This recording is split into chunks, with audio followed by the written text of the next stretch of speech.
नमस्कार दोस्तों, एग्जाम गुरु में आपका स्वागत है। दोस्तों इस क्लास में हम लोग देखने वाले हैं Uttar Pradesh power corporation limited UPPCL JE electronics के प्रीवियस ईयर के कुछ इंपॉर्टेंट क्वेश्चन। जी हाँ दोस्तों, इस क्लास में हम लोग देखने वाले हैं प्रीवियस ईयर के इंपॉर्टेंट क्वेश्चन और उसके साथ ही साथ जो दूसरे डिपार्टमेंट में जूनियर इंजीनियर के लेवल के जो क्वेश्चंस होते हैं वो भी इस क्लास में हम लोग देखने वाले हैं और उसके एक्सप्लेनेशन के साथ। और साथ ही साथ दोस्तों हम लोग ये भी देखेंगे कि उससे और क्या किस टाइप के क्वेश्चन पूछे जा सकते हैं, क्या क्या पॉसिबिलिटीज है। तो दोस्तों अगर आप मेरे चैनल पे नए हैं तो प्लीज़ मेरे चैनल को जरूर सब्सक्राइब कर लीजिएगा। अगर आप यूपीपीसीएल जेई इलेक्ट्रॉनिक्स के लिए प्रिपरेशन कर रहे हैं तो आपको सारे क्लासेस मेरे चैनल पे मिलने वाले हैं। तो चलिए दोस्तों आज के इस क्लास को स्टार्ट करते हैं। दोस्तों पहला क्वेश्चन आपके स्क्रीन पे दिख रहा होगा, the input resistance RI of ideal voltage amplifier and ideal current amplifier are respectively। दोस्तों जैसे मैंने एम्पलीफायर के केस में आप लोगों को बताया था, shunt amplifier, series shunt amplifier, इन सब के बारे में बताया था। अब अगर दोस्तों हम देखें input resistance of ideal voltage amplifier के केस में देखें तो आइडियल वोल्टेज एम्पलीफायर के केस में मीन्स जिसका आउटपुट होगा दोस्तों वो भी वोल्टेज के फॉर्म में होगा और इनपुट भी वोल्टेज के फॉर्म में होगा। ये आपको क्लियर हो रहा होगा। तो आपने एम्पलीफायर के केस में देखा था दोस्तों, जब मिक्सिंग वोल्टेज मिक्सिंग के लिए अगर यहाँ पे दोस्तों मिक्सिंग चाहिए होगा वोल्टेज का तो यहाँ पे बेसिकली जो इनपुट टर्मिनल पे कनेक्ट करते हैं वो सीरीज में कनेक्ट करते हैं। ये पॉइंट आपको याद होगा। और आउटपुट वोल्टेज शंटिंग के लिए दोस्तों पैरेलल में कनेक्ट करते हैं। जैसा कि आपने देखा कि आइडियल वोल्टेज एम्पलीफायर है, थोड़ा ध्यान से समझिएगा। आइडियल वोल्टेज एम्पलीफायर है मीन्स आउटपुट पे आपको क्या चाहिए, वोल्टेज चाहिए और इनपुट पे भी वोल्टेज अप्लाई होना चाहिए। ठीक है, आउटपुट पे वोल्टेज पाने के लिए एम्पलीफायर के केस में जो यहाँ पे शंटिंग होगी, नॉट शंटिंग, इनपुट पे मिक्सिंग होती है, आउटपुट पे सैम्पलिंग होगी। जो आउटपुट पे सैम्पलिंग होगी दोस्तों वो पैरेलल सैम्पलिंग होती है, पैरेलल सैम्पलिंग होती है ये वोल्टेज के लिए। और इनपुट पे ये वोल्टेज के लिए जो मिक्सिंग होगी दोस्तों वो सीरीज मिक्सिंग होगी। कौन सी मिक्सिंग होगी दोस्तों?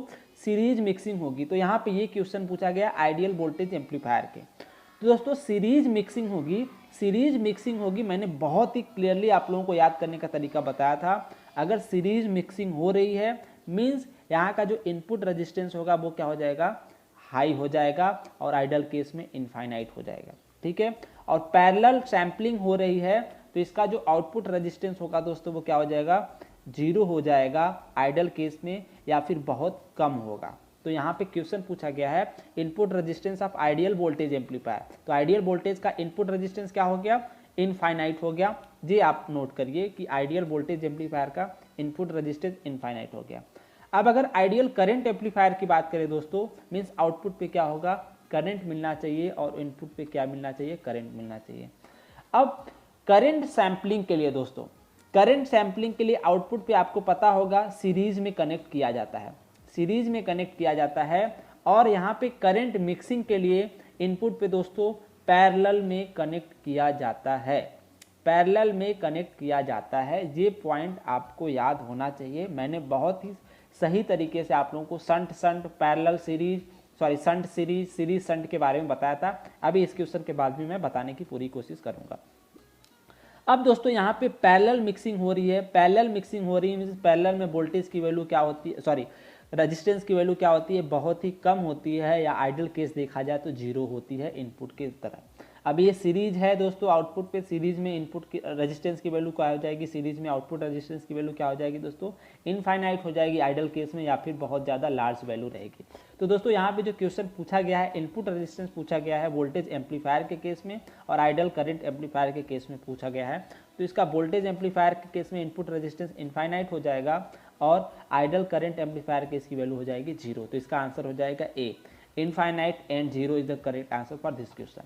अब दोस्तों जैसा कि आपको पता होगा ये शंट एम्पलीफायर, आपने शंट देखा होगा, सीरीज शंट देखा होगा, शंट सीरीज देखा होगा या सीरीज शंट, ऐसे एम्पलीफायर का कभी कभी इनपुट और आउटपुट रेजिस्टेंस पूछ देते हैं।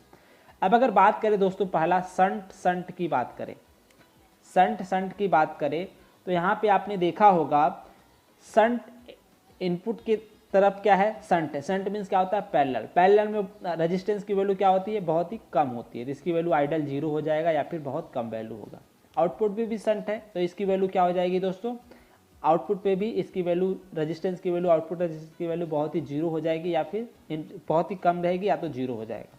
अब अगर बात करें सीरीज शंट की, सीरीज शंट एम्पलीफायर की बात करें, सीरीज शंट एम्पलीफायर की बात करें तो दोस्तों सीरीज इनपुट पे क्या है, सीरीज है। सीरीज में रेजिस्टेंस की वैल्यू क्या होती है, बहुत ही ज़्यादा होती है। आइडल केस देखा जाए तो इनफाइनाइट, ठीक है।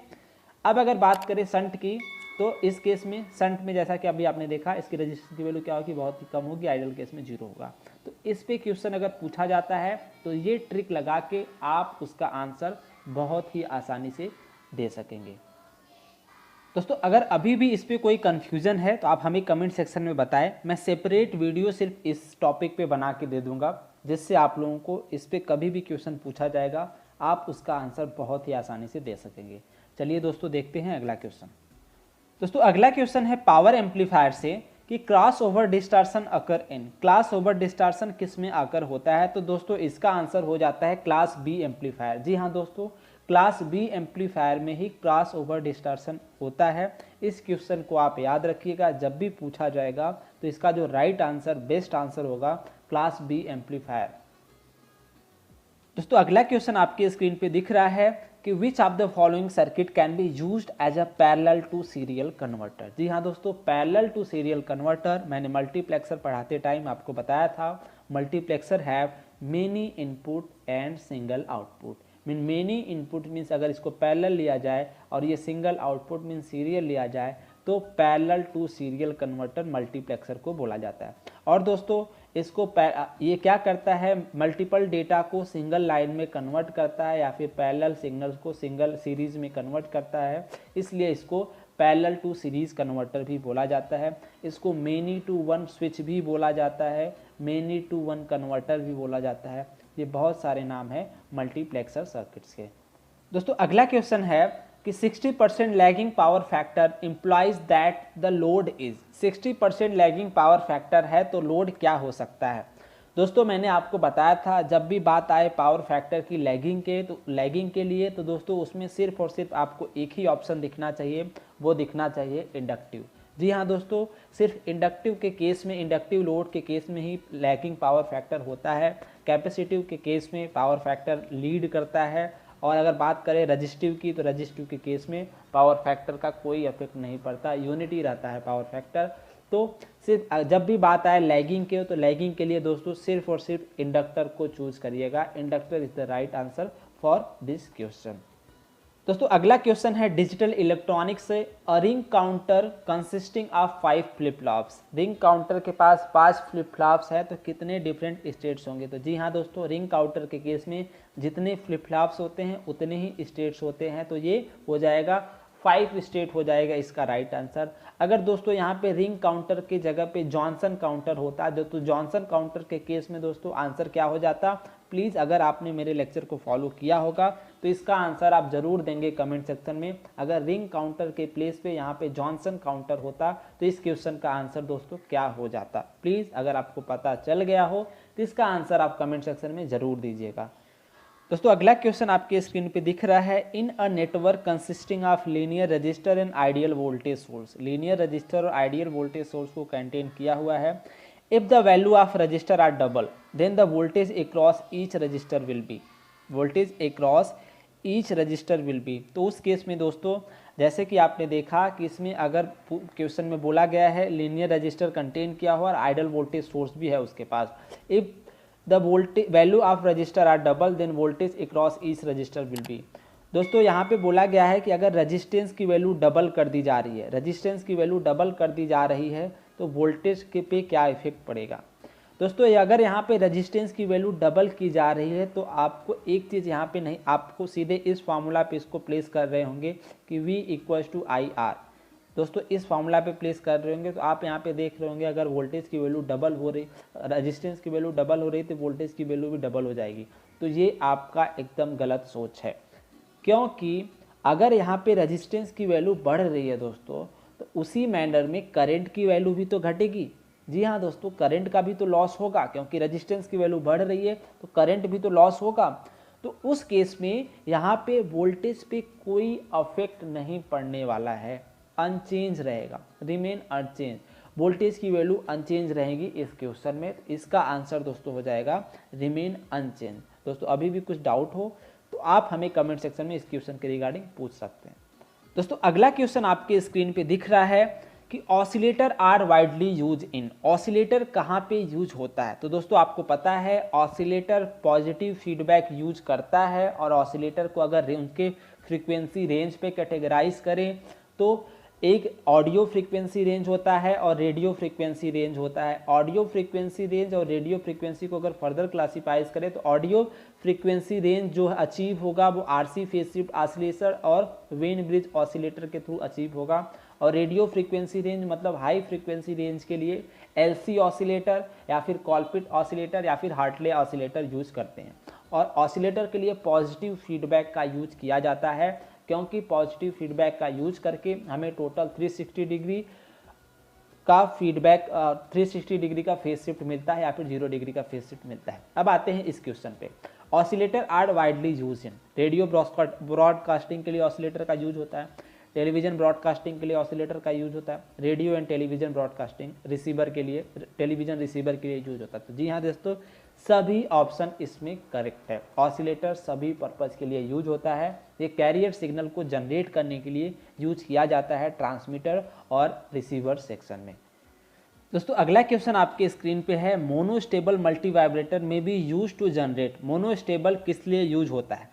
अब अगर दोस्तों बात करें यहाँ पे कुछ और क्वेश्चन की, तो बाई स्टेबल मल्टी वाइब्रेटर में दोस्तों 2 स्टेबल स्टेट्स होते हैं। मोनोस्टेबल मल्टी वाइब्रेटर में एक स्टेबल स्टेट होता है और एक क्वासी स्टेबल स्टेट या फिर आप सेमी स्टेबल स्टेट आप उसे बोल सकते हैं। और अगर बात करें तीसरा अस्टेबल मल्टी वाइब्रेटर की, तो अस्टेबल मल्टी वाइब्रेटर में कोई भी स्टेबल स्टेट नहीं होता, 2 क्वासी स्टेबल स्टेट्स होते हैं, या फिर उन्हें आप 2 सेमी स्टेबल स्टेट्स भी बोल सकेंगे। फ्लिप फ्लॉप और लैच बेस्ट एग्जाम्पल है बाई स्टेबल मल्टी वाइब्रेटर का। अब यहाँ पे दोस्तों क्वेश्चन पूछा गया है मोनोस्टेबल मल्टी वाइब्रेटर। तो दोस्तों जैसा कि आपको पता है मोनोस्टेबल मल्टी वाइब्रेटर के पास सिर्फ और सिर्फ एक स्टेबल स्टेट होता है, दूसरा क्वासी स्टेबल स्टेट होता है। तो मीन्स एक स्टेबल स्टेट होने के कारण इसका हम यूज कर सकेंगे दोस्तों पल्सेस को जनरेट करने में। जी हाँ दोस्तों, पल्सेस का इसका यूज कर सकेंगे पल्सेस को जनरेट करने में। और इसका एक बेस्ट एप्लीकेशन दोस्तों और है पल्स स्ट्रेचर का।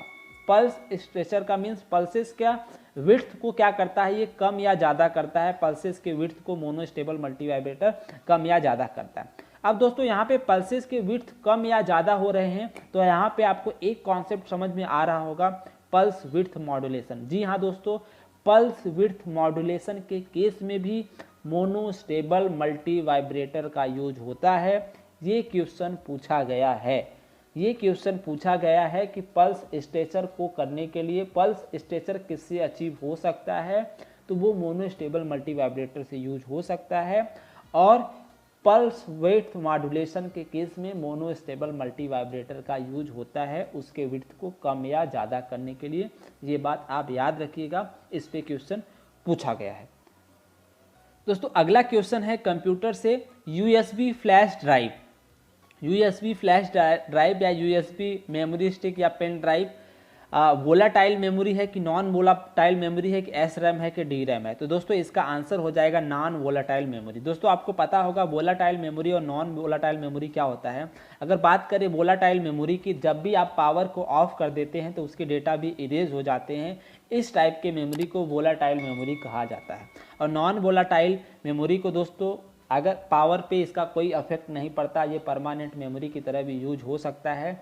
और ये नॉन वोलाटाइल इसको इसलिए बोला जाता है क्योंकि अगर आप इसमें पावर ऑफ भी कर देते हैं, पावर सप्लाई ऑफ भी हो जाती है, तब पर भी इसके डेटा इरेज नहीं होता, इसके डेटा प्रेजेंट रहते हैं। इसलिए इस क्वेश्चन का आंसर हो जाएगा कि USB flash drive is a non volatile memory. दोस्तों अगला क्वेश्चन आपके स्क्रीन पे दिख रहा है कि a string of 4 bit is called. String of 4 bit को क्या कहा जाता है। जैसा कि दोस्तों आपको पता है एक बिट को कहा जाता है एक डिजिट को कहा जाता है बिट, जिसको बाइनरी डिजिट भी बोला जाता है, और 8 बिट को बोला जाता है बाइट, ये आपको पता होगा। इसी मैनर में दोस्तों 4 बिट को बोला जाता है 4 बिट को बोला जाता है निबल। जी हाँ दोस्तों, 4 बिट को बोला जाता है nibble. A bit of 4 bits is called nibble. Nibble is the right answer for this question. दोस्तों अगला क्वेश्चन है half adder is also known as. जैसा कि दोस्तों आपको पता है हाफ एडर के केस में 2 इनपुट्स होते हैं ए बी या कुछ भी, और इसके 2 आउटपुट्स होते हैं सम एंड कैरी।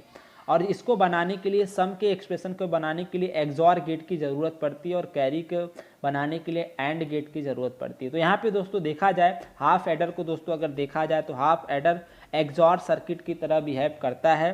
तो एक्सॉर सर्किट को हाफ एडर भी बोला जा सकता है, या फिर half adder is also known as XOR circuit. जी हाँ दोस्तों, एक्सॉर सर्किट हम कह सकते हैं हाफ एडर को, क्योंकि सम के एक्सप्रेशन को रिप्रेजेंट करने के लिए सिर्फ और सिर्फ एक्सॉर गेट की ज़रूरत पड़ती है।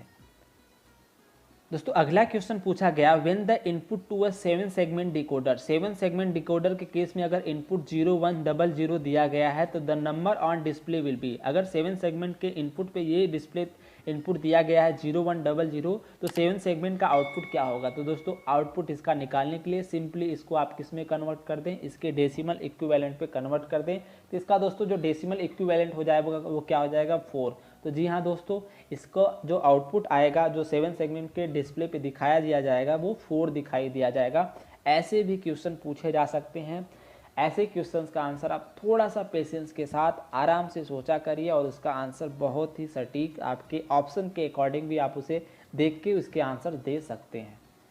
दोस्तों अगला क्वेश्चन आपके स्क्रीन पे दिख रहा होगा in a PN junction depletion layer is created due to. PN junction के केस में डिप्लेशन लेयर क्यों बनता है। तो दोस्तों आपको पता होगा डिप्लेशन लेयर सिर्फ इसलिए बनता है कि डिफ्यूजन ऑफ मेजॉरिटी कैरियर्स के कारण ही डिफ्यूजन लेयर बनता है। माइनॉरिटी कैरियर्स का इसमें कोई भी रोल नहीं होता डिप्लेशन लेयर क्रिएट करने में। तो दोस्तों इसका आंसर क्या हो जाएगा डिफ्यूजन ऑफ मेजॉरिटी कैरियर्स। अब दोस्तों डिफ्यूजन क्या होता है। डिफ्यूजन जैसा कि आपको पता है, अगर कोई चीज़ हाई कंसंट्रेशन से लो कंसंट्रेशन की तरफ आती है तो इस प्रोसेस को क्या बोला जाता है, डिफ्यूजन बोला जाता है। तो in a PN junction depletion layer is created due to diffusion of majority carriers. दोस्तों अगला क्वेश्चन पूछा गया है if the inputs of the digital circuit consisting of 20 XOR gate. 20 XOR gate contain किया है, इसको ध्यान रखिएगा। और इसका इनपुट क्या है दोस्तों, यहाँ पे x है और यहाँ पे 1 है। तो इस केस में इसका आउटपुट क्या आएगा। तो दोस्तों ऐसे क्वेश्चन देख के आप घबराया मत करिए, इवन ऑड का फार्मूला लगा सकते हैं।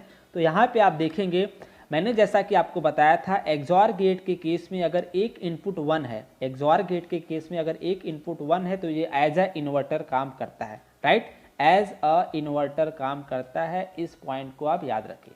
अब यहाँ पे देखिए पहले गेट पे अगर आया जाए दोस्तों तो एक इनपुट इसका 1 है और एक इनपुट x है। मीन्स यहाँ से ये क्लियर हो गया रहा है कि इस गेट का आउटपुट x बार आएगा, क्योंकि ये एज अ इन्वर्टर की तरह काम कर रहा है। ये पॉइंट क्लियर है, ठीक है। अब अगर ये पॉइंट क्लियर है दोस्तों तो यहाँ पे आपको ये भी दिख रहा होगा कि एक इनपुट, अब इस गेट की दूसरे गेट की बात करें, सेकेंड गेट की बात करें, means even number of gate की बात करें, तो इवन नंबर गेट का इनपुट जो हो रहा है दोस्तों, एक इनपुट x हो रहा है, दूसरा इनपुट x बार हो रहा है। ये पॉइंट आपको क्लियर हो रहा होगा, ठीक है। अगर हो रहा है तो फिर दूसरे इनपुट का, दूसरे गेट का आउटपुट निकालते हैं, या फिर आप ऐसे कहें कि इवन नंबर ऑफ गेट का आउटपुट निकालते हैं। तो उसका आउटपुट हो जाएगा, जैसा कि आपको पता होगा एक्सॉर का आउटपुट क्या होता है, A B bar plus A bar B, ये होता है। अब यहाँ पे इसमें उसको प्लेस किया जाए तो हो जाएगा x इंटू एक्स बार का बार plus X bar into x बार, ये हो जाएगा। तो यहाँ से इसकी वैल्यू क्या हो जाएगी, इसकी वैल्यू हो जाएगी x और इसकी वैल्यू हो जाएगी x बार। तो इसका जो एक्सप्रेशन बनेगा दोस्तों x plus X bar equals to 1। ये क्लियर हो रहा है। मीन्स दूसरे पहले गेट का आउटपुट x बार आएगा और दूसरे गेट का आउटपुट क्या आएगा, 1 आएगा। फिर तीसरे गेट का आउटपुट क्या आएगा, x बार आएगा। फिर चौथे गेट का आउटपुट क्या आएगा, 1 आएगा। यहाँ से आपको ये क्लियर हो रहा है कि जो ऑड नंबर पे गेट है उसका आउटपुट x बार आ रहा है, ये पॉइंट क्लियर है। और जो इवन नंबर पे गेट है उसका आउटपुट क्या आ रहा है, 1 आ रहा है, ये पॉइंट क्लियर हो रहा होगा। तो यहाँ पे कितने गेट कनेक्टेड है दोस्तों, 20 गेट कनेक्टेड है। 20 क्या है, एक इवन नंबर है। 20 एक इवन नंबर है तो उसका आउटपुट क्या आ जाएगा दोस्तों, 1 आ जाएगा। मैं आशा करता हूं कि ये क्वेश्चन आपको समझ में आया होगा, और ऐसे क्वेश्चंस को देख के आप घबराया मत करिए, इसका आंसर उतना ही सरल होता है। बड़े क्वेश्चंस का आंसर उतना ही सरल होता है। बड़े क्वेश्चन इसलिए दिखाए जाते हैं ताकि आप उसको कठिन समझ ले। तो ऐसे क्वेश्चंस का आंसर आपको बहुत ही आसानी से मिल जाएगा अगर आप उसको बहुत ही आराम से करने की कोशिश करेंगे। दोस्तों अगर ये क्लास आप लोगों को पसंद आ रहा हो तो प्लीज़ इस क्लास को ज़रूर लाइक करिएगा, और अगर आप मेरे चैनल पर नए हैं तो इस चैनल को भी सब्सक्राइब जरूर कर लीजिएगा। और दोस्तों अगर आपका कोई सजेशन हो, कोई फीडबैक हो तो आप उसे कमेंट सेक्शन में ज़रूर बता सकते हैं। मुझे खुशी होगी आप लोगों का फीडबैक और सजेशन जान करके। और जैसा कि दोस्तों आप लोगों को भी पता है कि क्लास में अपने मोबाइल के स्क्रीन रिकॉर्डर से बनाता हूं तो उतना बेटर तरीके से आप लोगों को रिप्रेजेंट नहीं कर पाता, उसके लिए माफ़ी चाहता हूं। लेकिन दोस्तों अगर आप लोग मुझे सपोर्ट करना चाहते हैं ताकि मैं और बेटर तरीके से कुछ टूल्स खरीद सकूं और मैं बेटर तरीके से क्लास को पढ़ा सकूं, क्लास को रिप्रेजेंट कर सकूं, तो दोस्तों मैंने अपना UPI ID डिस्क्रिप्शन में दे दिया है। आप वहां से जा करके आप मुझे सपोर्ट कर सकते हैं ताकि मैं कुछ टूल्स ले सकूं और बेटर तरीके से क्लास को रिप्रेजेंट कर सकूं। दोस्तों ये कंपलसरी नहीं है, अगर आप करना चाहते हैं तो ये कोई भी ऐसा नहीं, मैंडेटरी नहीं है। अगर आप करेंगे तो मुझे खुशी होगी और मैं जल्द से जल्द कुछ टूल्स ले सकूँगा और बेटर तरीके से आप लोगों के लिए क्लास लेके आ सकूँगा। तो चलिए दोस्तों मिलते हैं अगले क्लास में, तब तक के लिए अपना और अपनों का ख्याल रखिएगा। धन्यवाद दोस्तों।